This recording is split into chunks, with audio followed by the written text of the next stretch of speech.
On Wednesday morning we returned to the hospital that was attacked by missiles in Kyiv. The help for mothers and children. The hospital that's famous throughout the world, the best in Ukraine and probably Europe.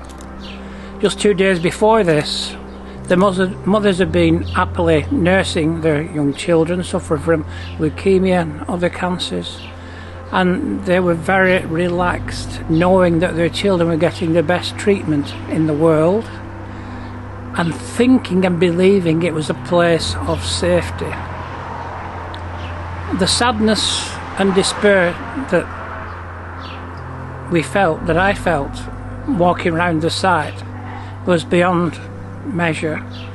The mother's sadness at thinking they were safe, and the despair at the absolute knowledge that Putin's Russia bombed this hospital on purpose, deliberately, with the coordinates, and they tried to do as much damage as possible. In this hospital and another one, there were 5 medical staff killed, doctors and nurses, and these would have gone on to treat many thousands of more children. One was a maternity hospital. It's so sad. Just looking around the site, I saw piles of children's toys, cuddly toys, games, board games, books, children's possessions, broken beds, bedside cabinets. You think, what is this? What on earth can drive this? And then you look a little farther and the site is already being cleared.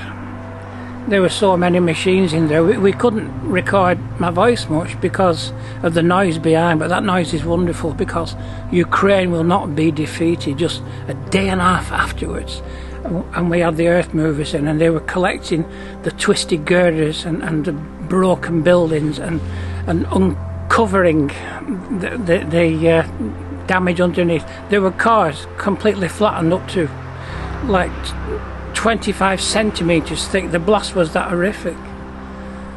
And you know, when you saw the trauma on the children's faces on the day it happened, when we were there, being evacuated, you wonder whether they'll ever get over this. You wonder how the mothers can survive this. But you know something that spoke to me so strongly? When Putin did this against the children, against Ukraine, against the mothers, it's unleashed, it's set free, it's enraged the mother's pride, the lion, the Ukrainian lion mother's pride. You know, there is nothing in the world greater than the love of Christ. He came for us, you know, he gave his life for us, but the next best thing to that is the love of the mother for her children. And he didn't know what he'd done, because he's tried to knock the spirit out of Ukraine. He's tried to rule them by fear. He's tried to destroy us by absolute fear.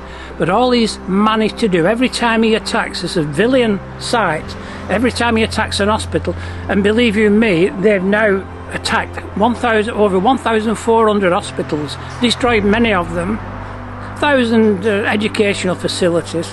But every time he does that, he just stiffens the resolve of the Ukraine people, and we will not be defeated. I've been here 32 years and I've never seen a stronger Ukraine than I sincerely hope and pray that this attack wakes the Western world up to what Putin is, you know. If he is not stopped, we will be next. We must give Ukraine permission to hit the airfields, these military airfields in Russia where the bombers are taking off from, to launch these bombs of destruction. At the moment we can't reach them. It's given a free hand. It's as if Ukraine's fighting with one hand behind their back. But we believe that with this permission we'll be able to stop the bombs. This hospital will be rebuilt, no doubt about it. Already the site is almost clear of debris. There were trucks and trucks and trucks taking it away, taking all the rubble away. It will be rebuilt.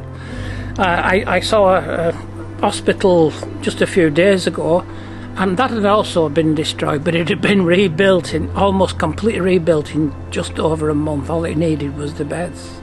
and we've done so much with medical apparatus, with hospital furniture, with the beds, with operating theatre equipment, with medicines, with surgical instruments. We can do it, and we will do it, because the world will. Already millions have been raised, millions of dollars have been raised to rebuild this help for mothers and children, and we will have the victory, you know, in Christ Jesus. The destruction that you've seen in Ukraine on the newsreels, etc., he did the same in Georgia, he did the same in Syria, he did the same in Chechnya, where hundreds of thousands of people have been killed. Many more hospitals have been destroyed there. It's his modus operandi. He thinks fear and destruction will bring people to their knees, but it won't. Please continue to support us. Please continue to support this essential life-saving and life-giving work. We need you now more than ever.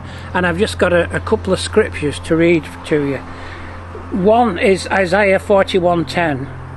Fear not, for I am with you. Be not dismayed, for I am your God. I will strengthen you and help you. I will uphold you with my righteous right hand. And one before that in Isaiah 40:31. Those who wait on the Lord shall renew their strength. They shall rise up as on the wings of eagle. They shall run and not grow weary, and the Lord will be with them. And he's with Ukraine now. Thank you for support. God bless you all.